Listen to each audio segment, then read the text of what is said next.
नमस्कार दोस्तों, उषा की आवाज चैनल में आप सभी का स्वागत है। हमारी आज की कहानी है मापदंड। मेरे मन में उमड़ते रोष, संशय, नाराजगी के बादल दूर कहीं विलुप्त होने लगे थे। देखते हुए ज्वालामुखी पर ठंडी फुहार बरसने लगी थी। दूसरी ओर से माजी का हाथ पकड़कर सहारा देते हुए मैं उन्हें अंदर लाने लगी। विश्वास, श्रद्धा और आदर का पहाड़ फिर से सिर उठाने लगा था। लेकिन एक प्रश्न अभी भी मन को कचोट रहा था। इंसान की सोच के मापदंड इतनी शीघ्र क्यों बदल जाते हैं। सब कुछ कितना अच्छा लग रहा था। चारों ओर मानो मधुमास की मस्ती छाई थी। जिंदगी इतनी हसीन भी हो सकती है, कभी सोचा ही ना था। हर नवविवाहिता ऐसा ही महसूस करती होगी।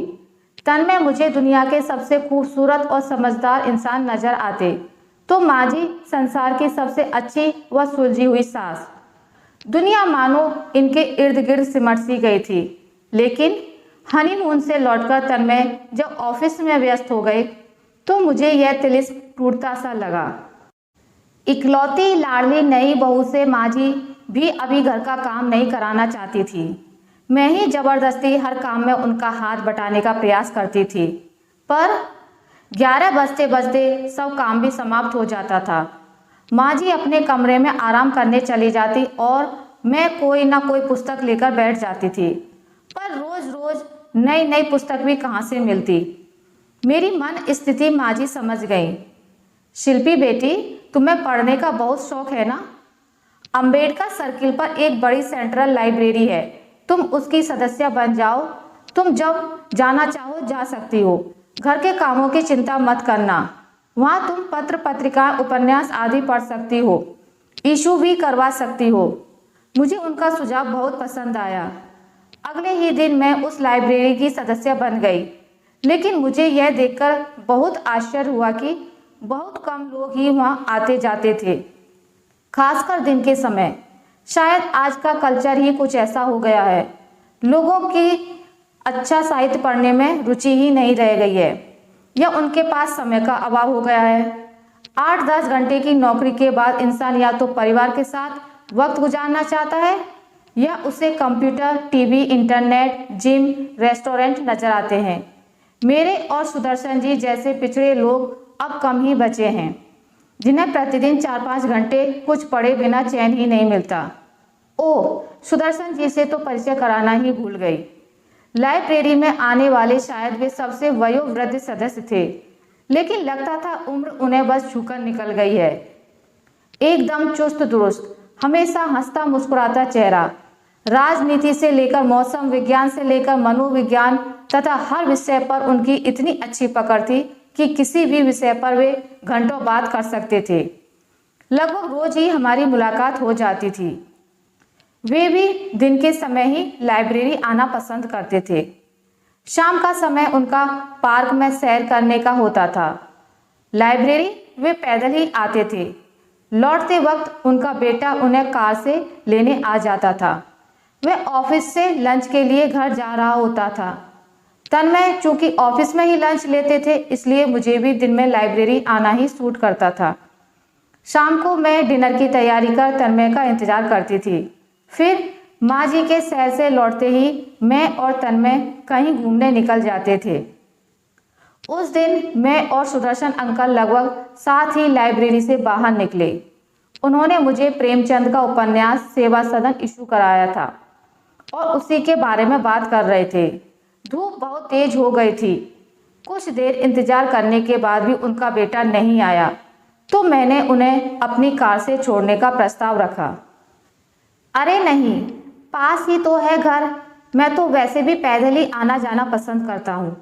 पर सुदेश मानता ही नहीं है। कहता है इस वक्त धूप ज़्यादा हो जाती है। मैं लंच में घर आता ही हूँ, आपको भी लेता आऊँगा। ठीक ही तो कहते हैं, चलिए आज मेरे संग चलिए, इसी बहाने आपका घर भी देख लूँगी। उन्होंने अपनी दोनों बहुओं से मुझे मिलवाया। दोनों मुझसे उम्र में थोड़ी ही बड़ी थी। वे बड़े प्यार से मुझसे मिली। बड़ा बेटा ऑफिस गया हुआ था और बच्चे स्कूल। हम बातें कर ही रहे थे, तभी सुदेश जी भी आ गए। वे मीटिंग में लेट हो गए थे। उन्होंने कोल्ड ड्रिंक का प्रस्ताव रखा, लेकिन मैं यह कहते हुए उठ खड़ी हुई कि माँ जी इंतजार कर रही होंगी। रास्ते में भी उन्हीं सब के बारे में सोचती रही। अपने हंसते खेलते भरे पूरे परिवार में मुझे विदुर सुदर्शन जी पूर्णतः संतुष्ट नजर आए। मुझे बेटी बेटी कहते उनकी जुबान नहीं थक रही थी। सुदेश जी ने तो कह ही दिया था, पापा के जीवन में एक कमी थी बेटी की, वो भी आपने पूरी कर दी। पुस्तकों के संग मेरा वक्त वाकई बहुत अच्छा गुजर रहा था और इसके लिए मैं माँ जी की दिल से शुक्रगुजार थी। एक दिन मैं लाइब्रेरी की सीढ़ियाँ उतर रही थी तो नीचे कार में इंतजार कर रहे सुदेश जी मेरी ओर बढ़े। अंकल शायद कोई किताब इशू करवा रहे हैं, अभी आते ही होंगे, कहकर मैंने आगे बढ़ जाना चाहा, लेकिन उन्होंने मेरा रास्ता रोक लिया। मुझे आपसे कुछ ज़रूरी बात करनी है, वे बोले। जी कहिए। मुझे थोड़ा आश्चर्य हो रहा था। यहाँ पापा के साथ कोई महिला भी होती है क्या? महिला? मैं? अरे नहीं, आपकी बात नहीं कर रहा। कोई पापा की उम्र की महिला। वे उनके साथ लगभग रोज शाम की सैर पर होती हैं। लोगों ने उन्हें घुल मिलकर बातें करते, एक आध बार आइसक्रीम खाते भी देखा है। नहीं, यहाँ तो ऐसी कोई महिला नहीं आती। अंकल के मुंह से कभी किसी का जिक्र भी नहीं सुना। समझ में नहीं आता कि इस उम्र में पापा को ये सब क्या सूझी। पूछे भी तो कैसे? आप प्लीज उनसे इस बारे में बात करके देखिए ना। आपको तो वे बेटी की तरह मानते हैं। हाँ, पर मुझसे यह नहीं होगा। प्लीज यह काम आप ही कर सकती हैं। हम सभी पर बड़ा एहसान होगा आपका। पापा आ रहे हैं, अब आप जाइए। असमंजस में मैं घर लौट आई। 2 दिन ऊहा-पोह में बीत गए, मैं कुछ भी नहीं पूछ पाई। तीसरे दिन सुदेश जी ने फिर रोक लिया। मैंने असमर्थता जताई तो वे अनुनय विनय करने लगे। ठीक है, मैं कोशिश करती हूँ। अगले दिन मैंने बातों का सिरा पकड़ते हुए पूछा, आपका वक्त तो पोते पोतियाँ घर परिवार के साथ खूब आराम से गुजर जाता होगा ना अंकल? शाम को क्या करते हैं? शाम को पार्क में सैर करने चला जाता हूँ। बच्चों को झूलते खेलते देखता हूँ। हम उम्र साथी भी मिल जाते हैं। उनके संग बातों में कब समय गुजर जाता है पता ही नहीं चलता। एक हम उम्र महिला तो लगभग रोज ही मिल जाती है। अच्छा, क्या बातें होती हैं उनसे? मैंने उत्सुकता से पूछा। आखिर मैंने सिरा खोज ही निकाला था। मेरी सफलता का उत्साह मेरी आवाज़ से छलक रहा था। अरे, तुम तो ऐसे खुश हो रही हो जैसे हम कोई डेट पर मिलते हैं। हाँ हाँ, अब कोई प्यार मोहब्बत की बातें तो करते नहीं, बस जनरल बातें होती हैं जो इस उम्र के लोग करते हैं। वे अपने घुटनों और कमर के दर्द का जिक्र करती हैं तो मैं उसे कोई आयुर्वेदिक दवा सुझाता हूँ। वह मुझे डायबिटीज़ के लिए करेले का जूस, मेथी दाने का पाउडर आदि घरेलू उपाय सुझाती हैं। कभी हमारे ज़माने की चर्चा छिड़ जाती है। तब यह होता था, वो होता था। 2 आने में इतनी शक्कर, इतनी सब्जियां आ जाती थी। हम तो सब्जी रोटी के अलावा और कुछ समझते ही नहीं थे। और आज के बच्चे pizza, burger, hot dog, Manchurian, जाने क्या क्या खाते हैं। कभी कपड़ों की तुलना करने लग जाते हैं तो कभी टीवी सीरियल्स पर चढ़ जा। ढेर सारे विषय हैं और ढेर सारी बातें। अंधेरा घिरने लगता है पर बातें खत्म नहीं होती। अब बातें तो बच्चों से भी होती हैं, तुमसे भी होती हैं, पर बुरा मत मानना, अपनी उम्र के लोगों के साथ बात करके एक अजीब सा सुकून मिलता है। एक जैसी समस्याएं, एक जैसी खुशियां, सब कुछ शेयर करना बहुत अच्छा लगता है।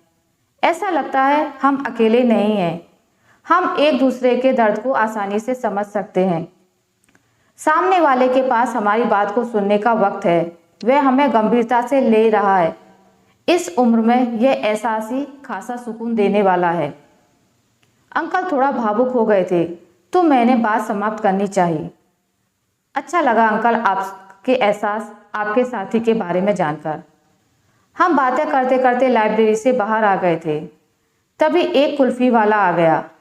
अंकल ने उससे 2 कुल्फियाँ खरीदी, एक मुझे पकड़ाई, दूसरी खुद खाने लगे।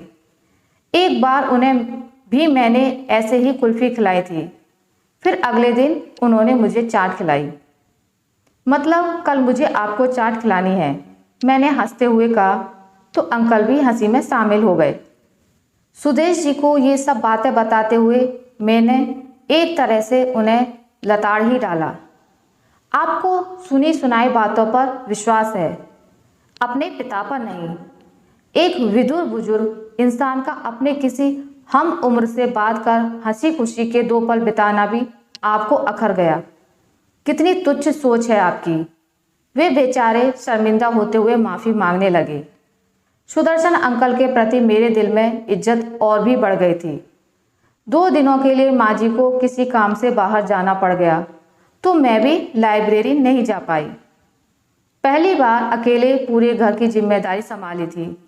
मुझे आटे दाल का भाव पता लग गया। पहली बार लगा माँ जी कैसे इस उम्र में भी सब संभाले हुए हैं। तीसरे दिन लाइब्रेरी पहुंची तो जाते ही अंकल ने घेर लिया। 2 दिन कहाँ गायब हो गई थी। इधर वो सैर वाली साथी भी नदारद है। मैं तो बोर हो गया था। अच्छा देखो, बुक्स का नया स्टॉक आया है। आशा पूर्णा देवी की पूरी सीरीज है। ये 2 मैंने पढ़ ली हैं, तुम ले जाओ। बहुत अच्छा लिखी है। पढ़ने बैठोगे तो उठने का मन ही नहीं करेगा। सचमुच यही हुआ। शाम को माँ जी के सैर पर निकलने के बाद पुस्तक लेकर बैठी तो उठने का मन ही नहीं हुआ। वह तो मेरी खास सहेली पूनम आ गई, वरना तो पूनम ने मेरे कानों में जो खुसर खुसर की तो मेरे तन बदन में आग लग गई। माँ जी सैर के बहाने रोज किसी से मिलती हैं, उसके साथ घंटों गुजारती हैं, खाती पीती और सैर सपाटा करती हैं। कहते दुख तो बहुत हो रहा है शिल्पी, पर तेरी खास सहेली हूँ इसलिए छुपाकर भी नहीं रख सकती। मैंने अपनी आंखों से देखा है। धीरज रख, सब ठीक हो जाएगा। तन्मय जी से बात कर और स्थिति को संभाल।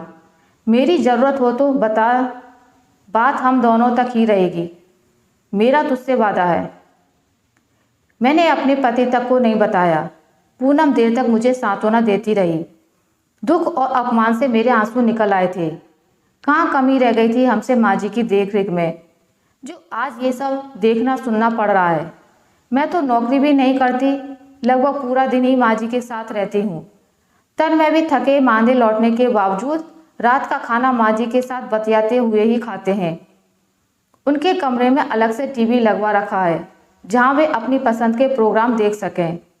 रिश्तेदारों से भी मिलने मिलाने ले जाते रहते हैं। फिर माँ जी क्यों इस उम्र में हमें नीचा दिखाने पर तुली हुई हैं।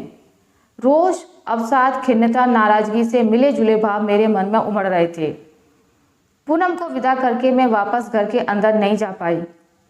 गहरी सोच में डूबी वहीं बरामदे में ही चहलकदमी करती रही। मैं बेसब्री से तन्मय का इंतजार कर रही थी। मन में घुमड़ता ज्वालामुखी फूटने को बेताब हो रहा था। तभी एक ऑटो आकर रुका। उसमें से एक सज्जन उतरकर अंदर बैठी महिला को सहारा देकर उतारने लगे। हल्का अंधेरा घिर आया था, इसलिए कुछ साफ नजर नहीं आ रहा था। मैं तेजी से चलकर गेट तक आई। आगंतुकों से नजर मिली तो हतप्रभ रह गई। जुबान तालू से चिपक कर रह गई थी। अरे शिल्पी बेटी, तुम यहाँ रहती हो? वाह क्या संयोग है। सुधा जी, आपने कभी बताया ही नहीं कि मेरी शिल्पी बिटिया ही आपकी लाडली बहू है। देखो आपकी चिंता में कैसे अंदर बाहर हो रही है। सुदर्शन अंकल माँ जी को सहारा देते हुए अंदर ला रहे थे और माँ जी हैरानी से हम दोनों को देख रही थी। अब मुझे होश आया। क्या हुआ माँ जी को? मैं बाहर लपकी। सैर करते हुए पाँव में कोई कांच का टुकड़ा अंदर तक घुस गया था। डिस्पेंसरी से ड्रेसिंग करवा ली है, अब ठीक है, तुम चिंता मत करो। कुछ दिन आराम करेंगी, ठीक हो जाएंगी। पर हाँ, तब तक मुझे अकेले ही सैर करनी पड़ेगी। हाँ, मेरे मन में उमड़ते रोज संशय, नाराजगी के बादल दूर कहीं विलुप्त होने लगे थे। देखते हुए ज्वालामुखी पर ठंडी फुहार बरसने लगी थी। दूसरी ओर से माँ जी का हाथ पकड़कर सहारा देते हुए मैं उन्हें अंदर लाने लगी। विश्वास, श्रद्धा और आदर का पहाड़ फिर से सिर उठाने लगा।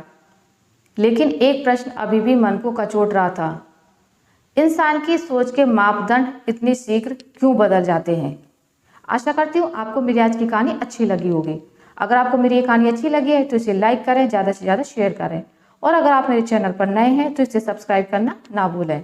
मिलते हैं एक नई कहानी के साथ, तब तक के लिए नमस्कार।